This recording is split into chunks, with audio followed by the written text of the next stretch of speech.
हनुमान जी ने इससे पूर्व में प्रवचन किया, क्या विषय रखा था? हाँ,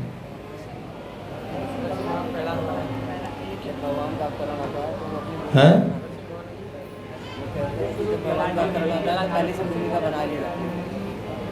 अच्छा।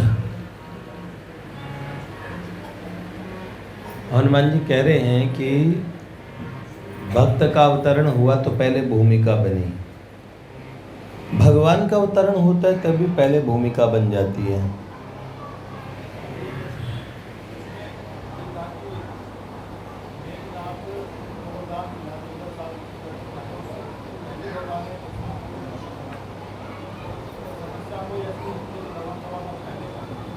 अच्छा, मतलब किसको वरदान मिला?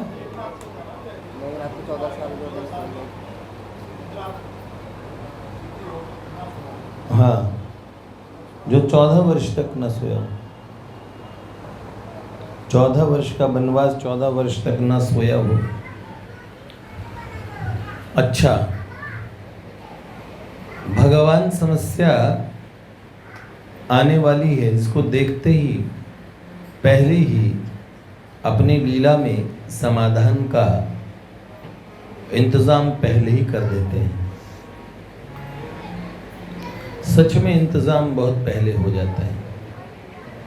शास्त्रों का आप अन्वेषण करेंगे तो हर काल में भगवान ने समाधान दिया था। युगों बाद कोई समस्या आने वाली है, उस समस्या का समाधान युगों पहले ही हो चुका था। जीव बसे जग में जितने, सबकी सुधि लेत सो तेरी हुले हैं। काहे को सोच करे मन मूर्ख, सोच किए कछु हाथ न हैं।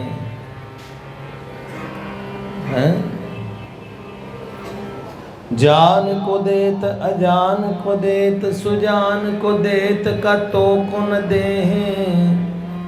जब दांत न थे तब दूध दयो, जब दांत दे तो क्या अन्न न दें। तो जितने भी जीव है, जीव बसे जितने जल में थल में, सबकी सुधि लेत सो तेरी हुले।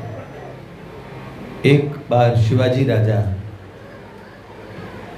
भगवान की प्लानिंग बहुत बड़ी होती है, तो शिवाजी राजा ने सोचा ये जो दुर्ग बनवा रहे हैं, बहुत लोगों को की व्यवस्था होगी, कितने मजदूरों को इस बहाने रोटी मिल गई।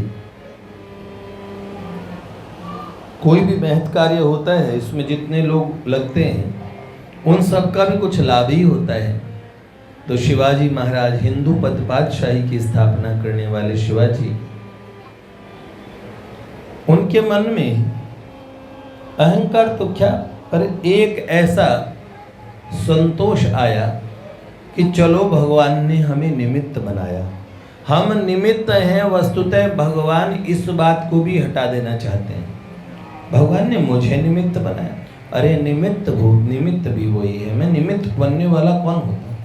मैंने कई लोगों को बड़े और ऊपर से बोलते हुए देखा है, भीतर रहता अरे हम तो निमित्त हैं, करोड़ का तो हमने वहाँ दान दिया था, पर ठाकुर जी ने निमित्त बना दिया, ठाकुर जी ने हमें बना दिया निमित्त। अरे हम 100 लड़कियों का ब्याह करा देते गरीबों का, ठाकुर जी निमित्त बना रहे हैं।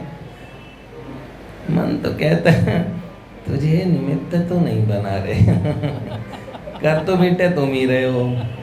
जब अकर्ता हो जाए, जो भगवान निमित्त ही बना रहे हैं। निमित्त ऐसा निमित्त होता है जिसे ये भी न लगे कि मैं निमित्त हूँ। तो फिर उनके मन में ये बात आई, तो जैसे ये बात आई, समर्थ स्वामी रामदास, जिनको भगवान के साक्षात्कार हुए थे, दास बोध उनका ग्रंथ पढ़िएगा तो कहते जय समर्थ रघुवीर। शिवा क्या सोच रहे हो?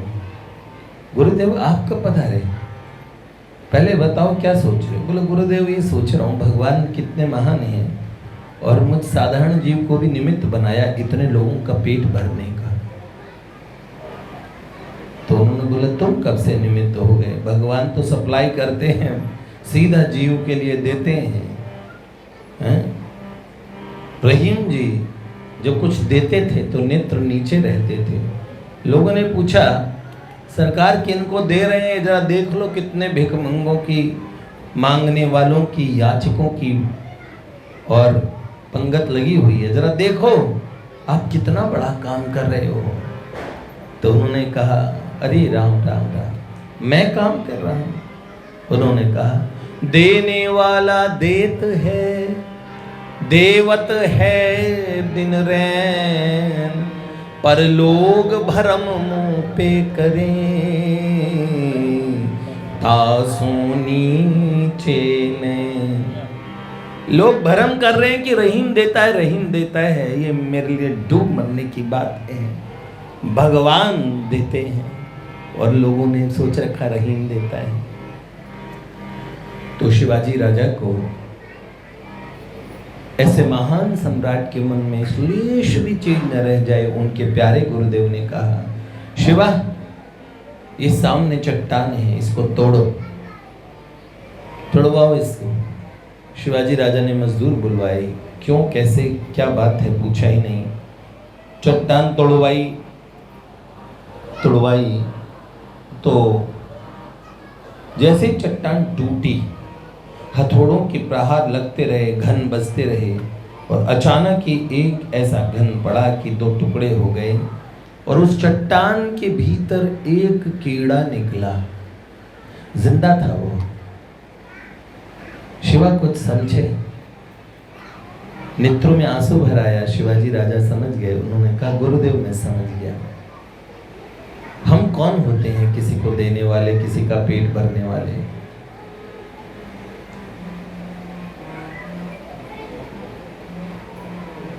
तो ये वास्तविक बात है। जीव जिते जल के थल के सबके सुधले तो सुतेरी हुले, काहे को सोच करे मन मूरख, सोच करे कछु हाथ न ऐहि। एक गंग मच्छ नाम का जीव होता है, जल में समंदर में रहता है। समंदर में बच्चों को थोड़ा सा कोई एक जना संभाल के चुप करा दो कि धीरे धीरे बात करो, धीरे धीरे खेलो, ठीक है। आप लोग कैसे सुन पा रहे हैं? आपने सोचा कि भैया को भी सहन करना है, पीछे बच्चों को भी सहन करना है, दोनों को कर ही लेते हैं। इधर भी तो माइक का शोर है।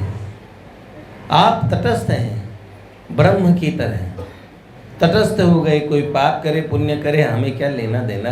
भैया चाहे हल्ला मचाए, चाहे बच्चे हल्ला मचाए, अपना क्या। सत्संग जाता है तो क्या, जैसे बच्चों का खिलौल भी तो सत्संग ही होता है। जैसे बूढ़ी माताएं, एक मलुकपीर सरकार एक घर में गए थे तो कह रहे थे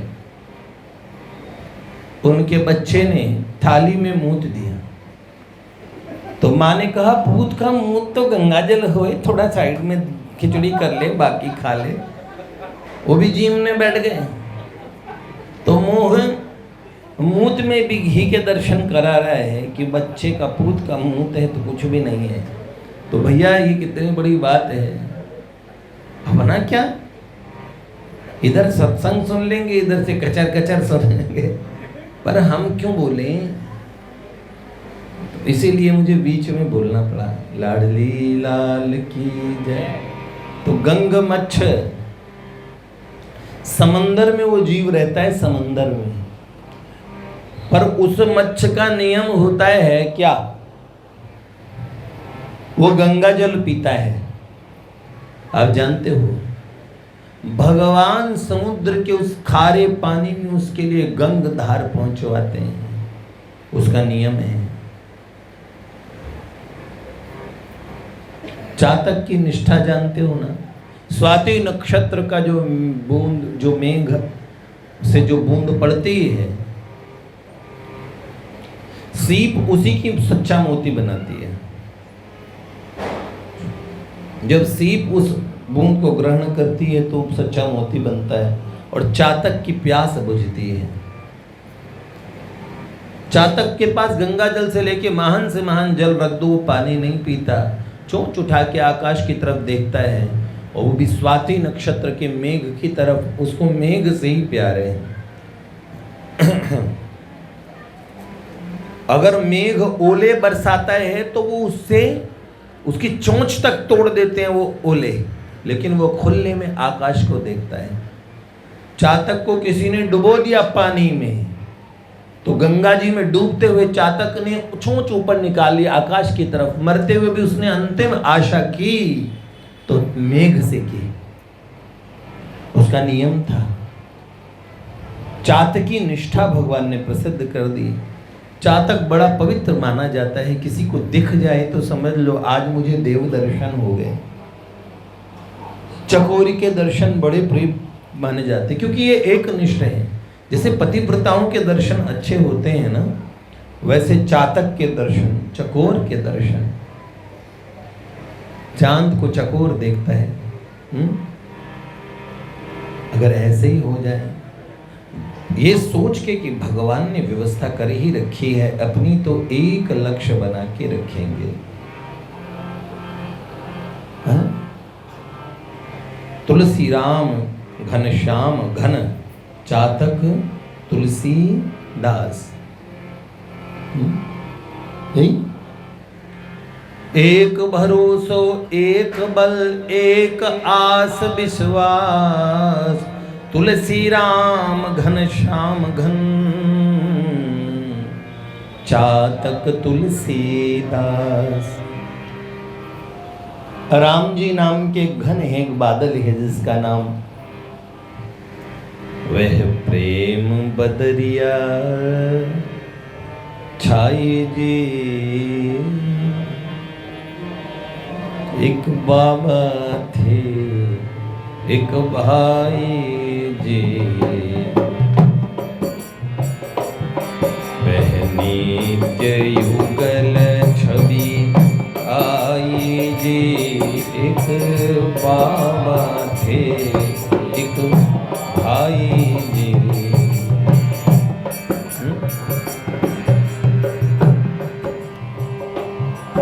तो प्रेम के बादल ठाकुर जी हैं, संत हैं। तो ये व्यवस्था किसके लिए कर रखी है भगवान ने? किसके लिए भगवान ने व्यवस्था कर रखी है? ये प्रेमियों के। यदि नाथ का नाम दयानिधि है तो दया भी करेंगे कभी ना कभी। यदि नाथ का नाम दयानिधि है दया भी करेंगे कभी ना कभी।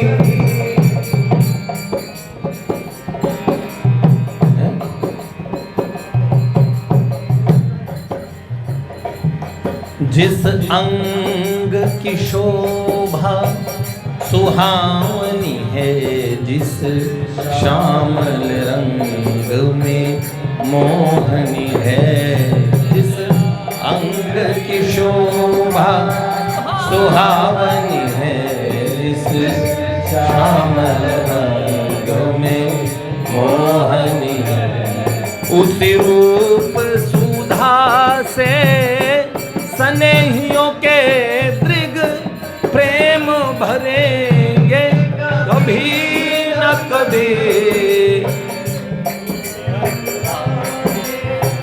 स्नेहियों के दृग प्याले भरेंगे कभी न कभी। जिन प्रभु के इतना सुंदर रूप बनाया है, जिन्होंने प्रेमियों के दृग के प्यालों को भरने के लिए, और उन्होंने ऐसा रूप ही क्यों बनाया है हम लोगों के लिए? इसीलिए जहाँ खोज थी, जिसकी खोज होनी है, पहले वो जीव का साधन बाद में बनता है, पहले साध्य तत्व उसके लिए पहले होता है। जिसकी प्यास है तो प्यास बुझाने वाला तत्व पहले ही है। वो भूखा हुई, भूख हुई तो उसके लिए भूख मिटाने वाला खाद्य सामग्री पहले ही बना दी। इस तरह से भगवान आएंगे, उसकी भूमिका में चाहने वाले लोग होते हैं। नृसिंह आएंगे तो भूमिका में प्रहलाद होने चाहिए।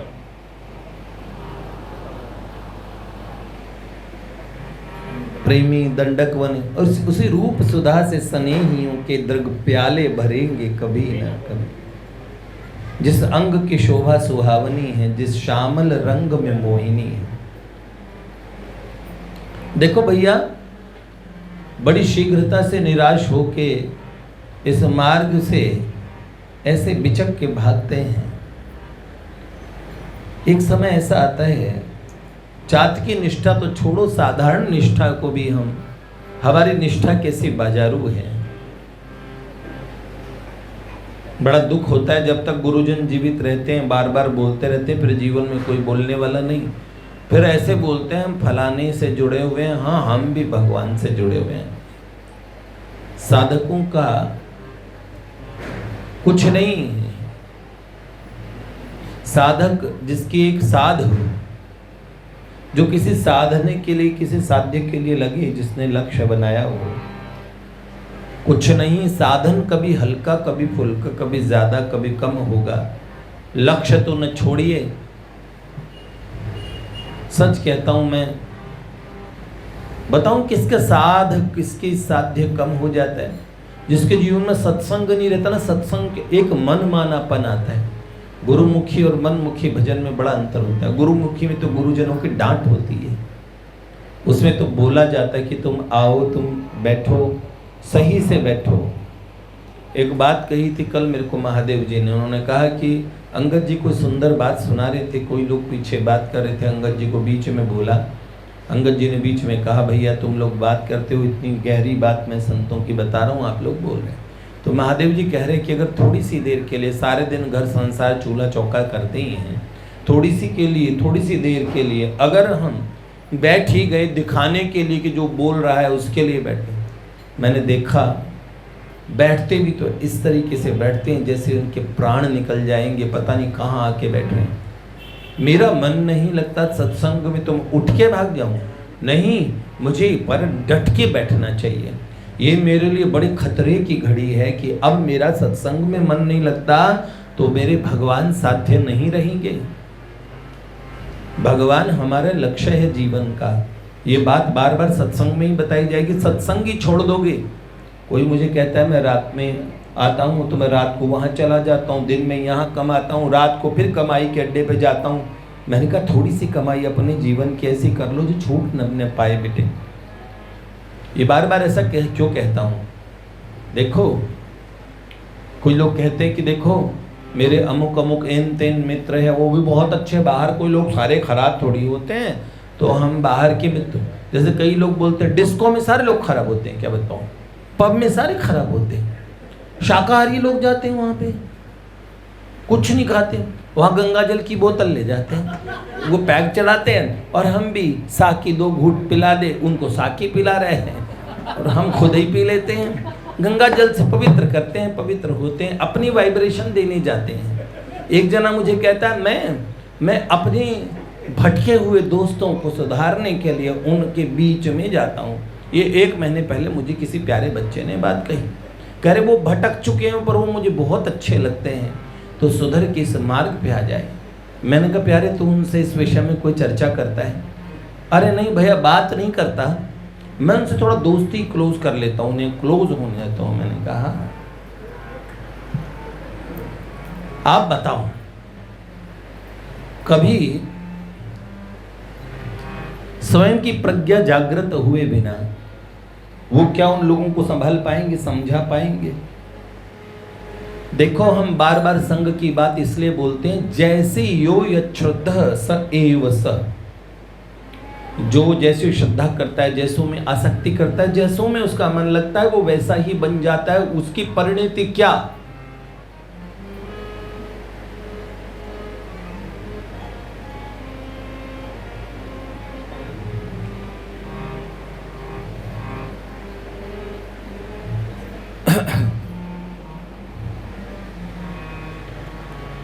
बहुत बड़ी बात है। एक बार देवर्षि नारद जी महाराज ने सोचा किसी को दीक्षा देंगे। पहुंच गए। एक बड़ी पतिव्रता थी, भगवान से प्रार्थना करती थी, मेरे पतिदेव भगवान के भक्त हो जाए, इन्हें कोई संत समझ में आ जाए और दीक्षा ले लें। उन्होंने तो बड़ी दीक्षा वगैरह ले रखी थी, तुलसी कंठी रखती थी, रोज भगवान से प्रार्थना करती थी। एक दिन भगवान के मनस अवतार देवर्षि ने चुना। उन्होंने देखा ही किसी की करुण प्रार्थना है, भगवान ने प्रेरणा की कि चलो जाओ उनके पतिदेव को दीक्षा दे दो। पहुंचे, उन्होंने कहा कि भैया सुनो, मैं नारद हूं, भगवान के यहां से आया हूं, तुम्हें दीक्षा देना चाहता हूं। देवर्षि का सुंदर प्रभाव देख के बड़ा मुग्ध हुआ, प्रभावित हुआ, पर प्रभाव था, भाव नहीं था। उसने कहा भगवान मेरी खबर रखते हैं, आप जैसे महापुरुष आ गए, ये अच्छी बात है, किंतु मेरा मन है क्योंकि फिर मैं अपने कर्तव्यों को पूरा नहीं कर पाऊंगा, तो आप मुझे कुछ अवसर दें, जब मैं लगूंगा तो आप में ठीक से ही लगूंगा, ये कच्चा वाला काम नहीं होगा। कई लोग कहते हैं ना थोड़ा सुधर जाए, अब गंदी चीज तो छूट रही थी, अब मैं जब आऊंगा, एक जन ने मुझे कहा था मैं ऐसा अनुरागी बन के आऊंगा आपके पास में। Long long ago there once there was a boy, जानते हो, उसने मुझे कहा था, वो कभी नहीं आया। अनुरागी कहाँ बनोगे? वो पाएगा क्या रस का चस्का, नहीं कृष्ण से प्रीत लगाएगा जो, रसराज को तो पाएगा वही, रसिकों के समाज में जाएगा जो। ब्रज धूल लपेट कलेवर में, गुण नित्य किशोरी के गाएगा जो, हंसता हुआ शाम मिलेगा उसे, निज प्राणों की भेंट चढ़ाएगा जो। क्यों लाला? तो ये बात तो है, वो नहीं आया। एक जने ने कहा अब जब मैं बहुत सुधर जाऊंगा, आऊंगा मैं वापस आऊं। मैंने कहा जब संग्राम छिड़ेगा पाकिस्तानियों के हाथ से कहीं और शहीद हो गए तो फिर नहीं आ पाए तो भैया ऐसा बन के आऊंगा। मैंने कहा तुम पता कैसी बात कर रहे हो? कह रहे यहाँ तो मैं सब गड़बड़ी कर रहा हूँ ना। तो मैंने कहा वहां जाके कैसे अच्छा कर पाओगे जब यही नहीं कर पा रहे। मैं कहा तुम्हारी बात बताओ कैसे। एक जना साइकिल चलाता था, पिताजी ने साइकिल दे दी लाडले बेटे को, और पहले कैंची बना के साइकिल चला रहा था। जानते हो ना पुराने समय में एटलस आती थी, बड़ी छोटी साइकिल, कौन माँ बाप दिलाते थे? एक पापा वाली साइकिल बच्चे चलाते थे। पापा का पुराना पजामा होता तो बच्चे को पहनाते थे, छोटा करके मम्मी उसको 2 इंच और छोटा कर दिया, उसमें सिलाई वलाई मार के ऐसे ही। ठीक है, जानते हो ना तुम पुराने कपड़े हो जाते थे उसकी बैठने गद्दी बन जाती थी, और कोई कपड़े होते थे पुराना तौलिया होता था वो पोंछा बनता था। ऐसा ऐसा मध्यम वर्गीय घरों में आप लोगों ने पुरानी रचनाएं देखी होगी, आप लोगों ने, हैं? सबने देखा ना उस समय।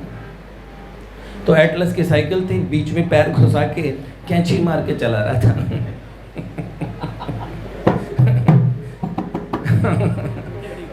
4-5 दोस्तों ने वाह वाह क्या कही, उसने थोड़ा और तेज साइकिल चला दी। रास्ते में स्कूटर आ रहा था, भाई साहब की कैंची लग गई। अब क्या कहे, इतना कष्ट हुआ। उस बच्चे ने ब्रह्म प्रतिज्ञा की, ऐसी प्रतिज्ञा की कि ग्रह नक्षत्र चांद सितारे सब देवता सब सुन लें कि अब मैं साइकिल पे तभी चढ़ूंगा जब साइकिल चलाना सीख जाऊंगा। तो मुझे बताओ प्यारे बच्चों कि वो कभी साइकिल सीख पाएगा?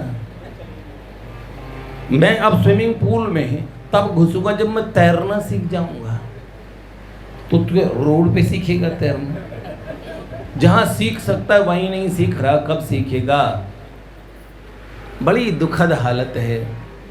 तो बड़ी जल्दी सत्संग ही तो एकमात्र वो स्थान है, रसराज को तो समझेगा वही, रसिकों के समाज में जाएगा। बड़ा मन बड़ा पाजी है।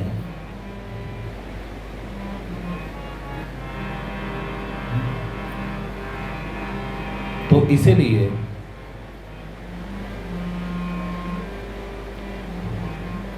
एक जन ने बड़ा अच्छा अर्थ का भाव बताया था, एक उस विषय का अर्थ बताया था।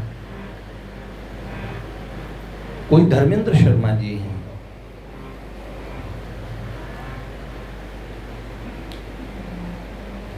मुझे पिछले अभी कुछ दिन पहले उन्होंने किसी उस पर कमेंट किया था। तो बच्चे ने मुझे दिखाया कि ये देखो कितना एक बड़ा अच्छा मीनिंग लिख रखा है, किसी ने उन्होंने बड़ा अच्छा एक्सप्लेनेशन दे रखी थी, एक भावार्थ बताया था। जहाँ तक मुझे याद है उनका नाम श्री धर्मेंद्र शर्मा जी हैं। कोई बड़े विद्वान नजर आए हैं। विद्वान का वास्तविक स्वरूप ये है कि अपनी बात को रखते हुए कैसे विनम्रता से बात रखी। दूसरा गलत बोल रहा है, उसके बजाय मेरी दृष्टि में इसका ये अर्थ है, अगर ऐसे कह दें, उनकी बात काट के भरे उनके निज समाज में, हर व्यक्ति का एक समाज होता है, उसे नीचा भी दिखा के हम बोल सकते हैं, उसकी ताड़ना भी कर सकते हैं, उसे डांट भी सकते हैं, नहीं तो अपना पक्ष भी रख सकते हैं। महान आचार्यों में भी, और वास्तव में उससे और शोभा बढ़ जाती है उनकी बात की। कुछ गलत नहीं है, सबके अपने अपने भाव होते हैं, सबके अपने अपने पक्ष होते हैं, ऐसा रखा। तो उन्होंने बड़ी विनम्रता से अपनी बात रखी। आज तक मैंने ये अर्थ कभी नहीं किया, उनके हृदय में भाव आया तो ये उन्हीं को समर्पित होती है। देखो, जिनके भाव जिन्होंने सिखाया हो, उन्हें कभी भी भूल के भी ये नहीं होना चाहिए मेरे मन में ये भाव आया, ये मेरे मन का है ही नहीं। ये किन्हीं महापुरुष, किन्हीं सज्जन, जिन्होंने जो भी विज्ञ हैं, उन्होंने लिखा है। जो मैं हमेशा सुनाता हूँ, कौन सा? अति सूधो स्नेह को मार्ग है, जहाँ नेक सयानप बाक नहीं, यहाँ सांच चली तजी आपन पाँव, झिझके कपटी जेन साक नहीं, घन आनंद प्यारे सुजान सुनो, यहाँ एक ते दूसरो आंक नहीं, तुम कौन सी पाटी पढ़े हो लला, मन ले हूँ पे दे हूँ छटाक नहीं। और क्या कहा? मैं इसका अर्थ हमेशा ऐसे करता था कि लाला, ये प्रेम का मार्ग बड़ा सुधाय है। सुजान जिन एक मोहब्बत करते थे, सुजान नाम की वेश्या से, घनानंद जी, बड़ा दिल दुखा। मोहम्मद शाह रंगीले के दरबार में सुजान नाम की वेश्या नाचा करती थी। उनके मुनीम थे दरबारी, बड़ी अच्छी शायरियाँ करते थे। जब दिल टूटा तो भगवान को भी उन्होंने सुजान नाम रख दिया। अब दुखे हुए दिल प्रेमी, बिरह बारिश उनकी रचना, एक से एक उन्होंने बहुत सुंदर रचनाएं की।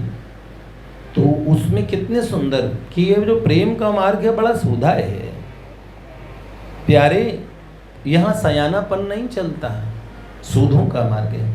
हिसाब लगाने वाले प्रेमी कब से हो गए? सवे वणिक, वो तो व्यापारी हो गए हैं। अति सूदो सनेह कुमार गए, यह नेक सयानप बांक नहीं। इस मार्ग पे कौन चलते हैं? सच्चे चलते हैं। और कपटी झिझकते हैं, झिझके कपटी जे निसाक नहीं।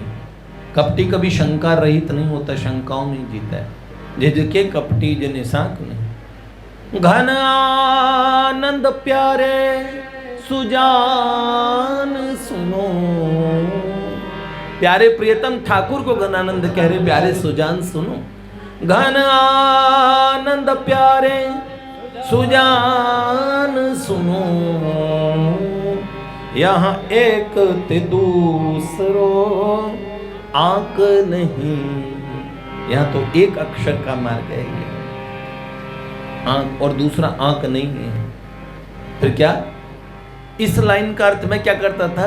तुम कौन सी पाटी पड़े हो लला, मन ले हूं पे दे हूं छटाक नहीं।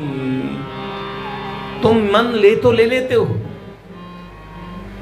मैंने यही अर्थ किया सीधे सीधे कि आप हमारा मन तो लेते हो पर अपना छटाक भी नहीं देते।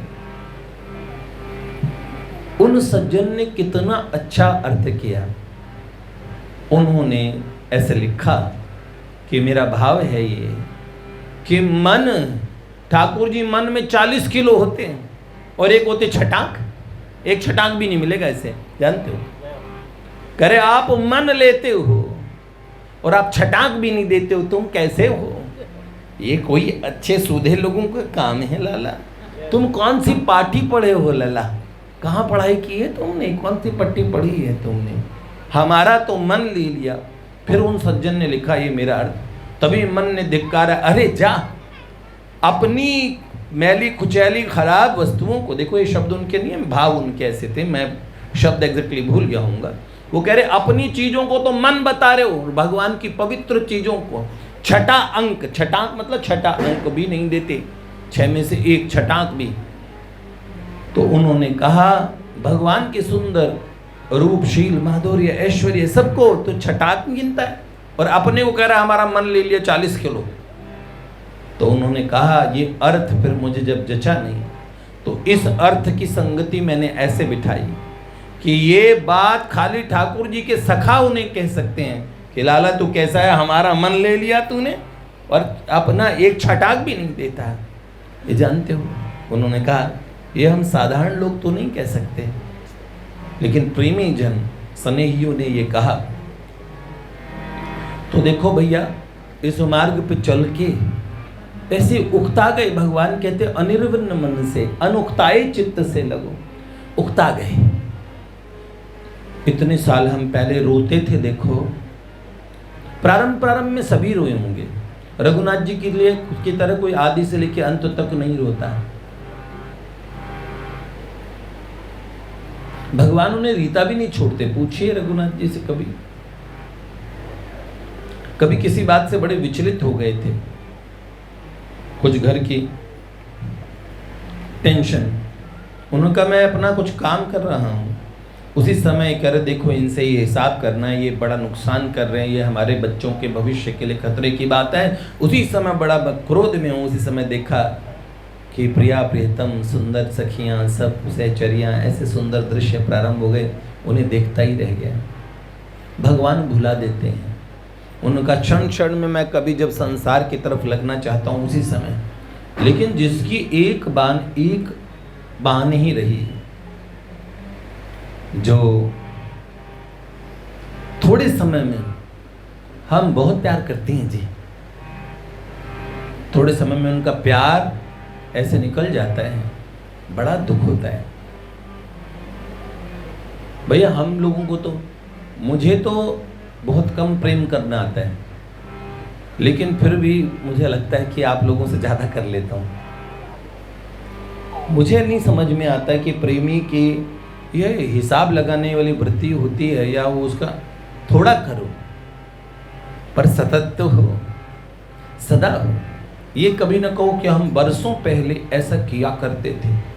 प्रारंभ में ना हम रोया करते थे, सब रोते, फिर बाद में किसी और के लिए रोना शुरू कर देते हैं। हिसाब बदल जाता है। नहीं, अभी भी ठाकुर जी का स्थान तो पहले ही नंबर पे है, गुरु जी का, आपका स्थान अरे रे पहले ही नंबर पे है। दूसरा नंबर, अब कोई नंबर तो दूसरा आया ना। एक बार अपने जीवन के अंदर जो अनन्य है वो तो अनन्य रहे। जो बहुत लोगों के प्रेम में अनेक चित्त में रहते तो उनके लिए एक समाधान है कि वो एक ठाकुर जी को बनाए, एक भगवान को बनाए, बाकी अन्य भी रखे। घबराए ना, हम जहां से हैं वहां से ही चलें। पर जो अनन्य प्रेमी है, अगर उसके जीवन में कोई अन्य आता है तो उसके लिए गड़बड़ है। कोई अनन्य रसिक महात्मा, ठाकुर जी भी उसे खोते हैं तो दुख मनाते हैं।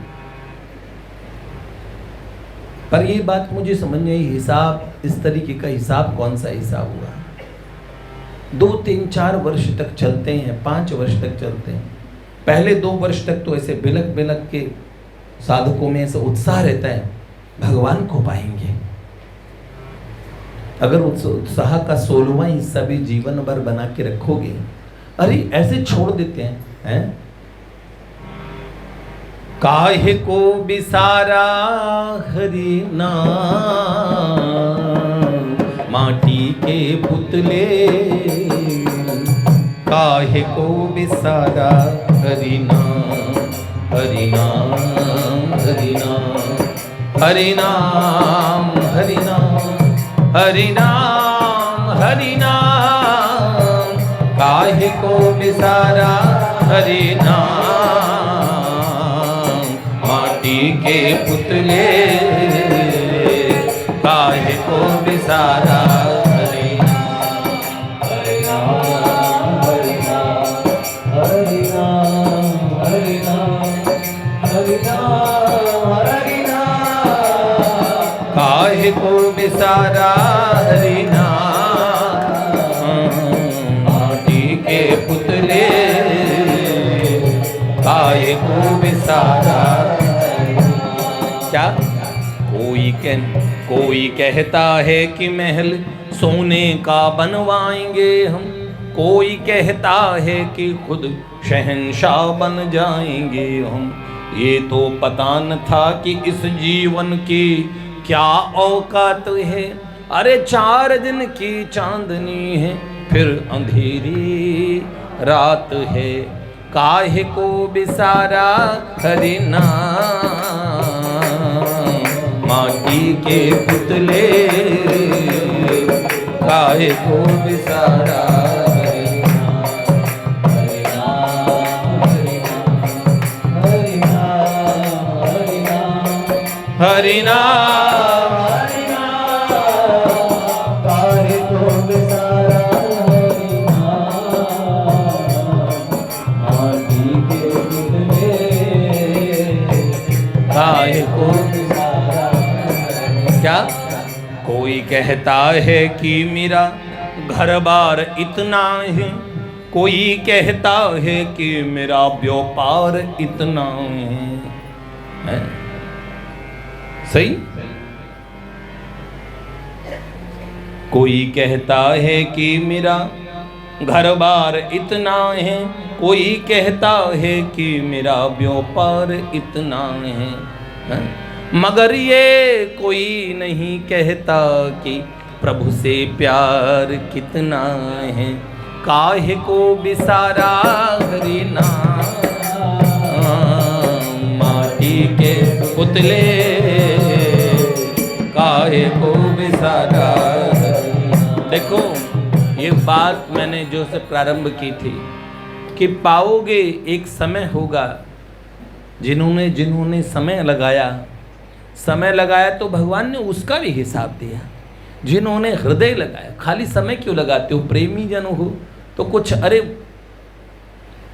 मुझे ये नहीं समझ में आया, सत्संग में बैठेंगे नहीं, चाहत रखेंगे नहीं, साध्य भी हमारा कौन है ये भी नहीं पता। There is no one busy in this whole world, it's all about priorities. तो प्रायोरिटीज आपने प्रायोरिटी में किसको रखा है? प्राथमिकता में अगर भगवान है तो कोई रोक नहीं सकता उनसे मिलन में। लक्ष्य का ही नहीं पता, लक्ष्य ही ओझल हो चुका है, लक्ष्यहीन हो चुके हैं। कोई हमें बोले अपना, हमें कितना बुरा लगता है। अगर इन प्रेमियों जनों में कोई ऐसा बोले, अगर किसी से पूछो भैया आजकल तुम भजन नहीं करते, माला क्यों नहीं करते, हम बुरा मान गए, ये होते कौन है? जानते हैं हम कामी हैं, हम क्रोधी हैं, हम गलत काम भी करते हैं, हम जो नहीं होना चाहिए वो हम सब करते हैं, वो सारी वस्तु हमसे हो रही है, पर कोई हमें कह दे हम ठीक हैं, हमें गलत बताने वाले होते कौन है?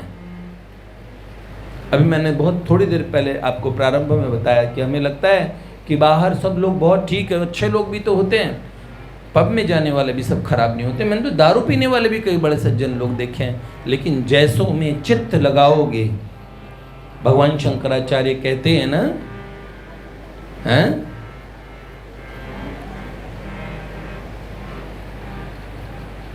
गेयम गीता नाम सहस्त्रम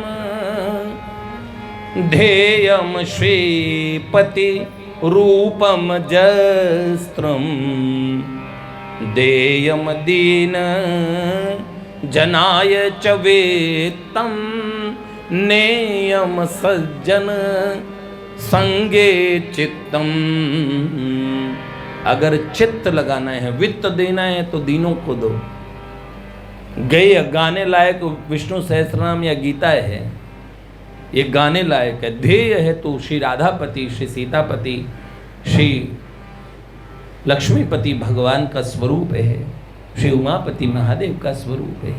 इनका ध्येयम श्रीपति रूपम जस्त्रम और देयम जी दीन जनाय च वित्तम पर नेयम सज्जन संगे चित्तम। पर अगर चित्त लगाना है किसी में, अगर आपका आसक्ति हो जाए तो वो सज्जनों में ही होने चाहिए।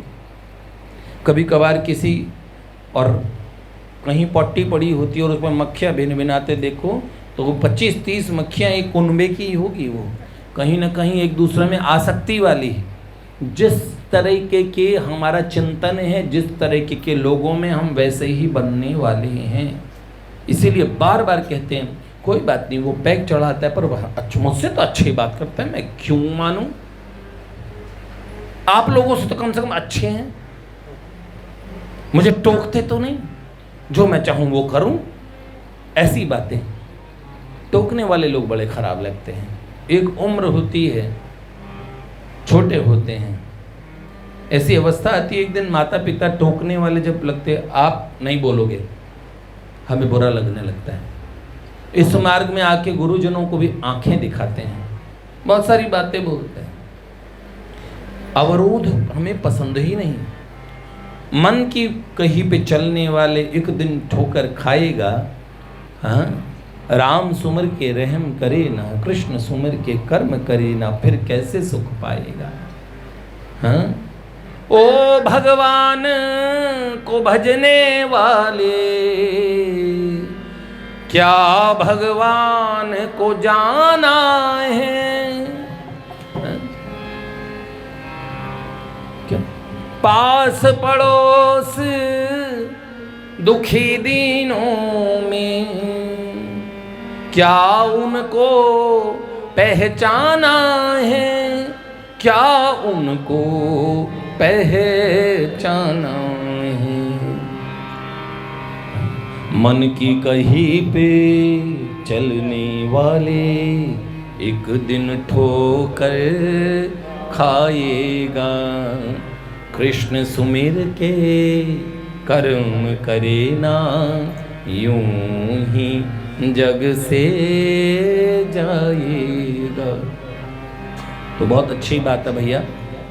मुझे लगता है बच्चे जब बड़े हो जाएं, इस मार्ग में तो वो अबोध छोटे बालकों की तरह रहते हैं। जिस दिन वो वापस पलट के आंख उठा के और गुर्रा के बोलने लगे, उस दिन सावधान हो जाओ, आप छोटे हो जाओ और उन्हें कहो ठीक है भैया हम सुधर जाते हैं, लेकिन ये बात बिल्कुल पक्की है, हम सुधरे तो तुम्हारा बड़ा नुकसान है।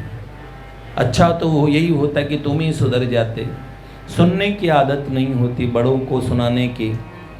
ये साधक का सबसे बड़ा धन है। तब तक भी वो बच जाएगा जब तक वो गुरुजनों के घेरे में रहता है, किसी को मानता है कि ये मेरे सर पे हैं, मुझसे बड़े हैं। मैं इनकी बात मानूंगा। मैं कहीं तो ऐसा है कि मैं क्वेश्चन नहीं करूंगा, मैं पूछ लूंगा। अच्छा, जरूरी नहीं है जिस सब बात के लिए मैं डांटा जा रहा, हो सकता है कि 10 में से एक बात सही हो जो डांटा जा रहा है। 9 बातों पे खामखा ही हमें डांट रहे हो। लेकिन ये डांटने वाले के हृदय में भी विवेक होता है। भगवान आपकी सुंदर श्रद्धा, आपके सुंदर प्रेम को दूसरे में स्थापित कर देते हैं। बार बार अपनी तरफ से ये कह के प्रूव नहीं करना पड़ता इस मार्ग पे कि हम कितने ठीक हैं। तो आप सोचो, आपका हिस्सा तो होना चाहिए था उसे एक गलती की तरफ देखने का। तो मैं बहुत सारी चीज़ें ये देखता हूँ बेटे, लक्ष्य को नहीं पहचानोगे, भगवान तो प्राप्ति के लिए भूमिका पूरी बना चुके हैं। जिस वस्तु को आप खोज रहे हैं वो तैयार बैठी है, पर आप भूल गए हैं कि आप किसे खोजना है। तो बहुत अच्छी बात है, जो आपको बता रहे हैं कम से कम उनकी ही मान के चल लो। कैसा रहेगा? अच्छा रहेगा। अच्छा विचार है। श्री लाडली लाल की जय।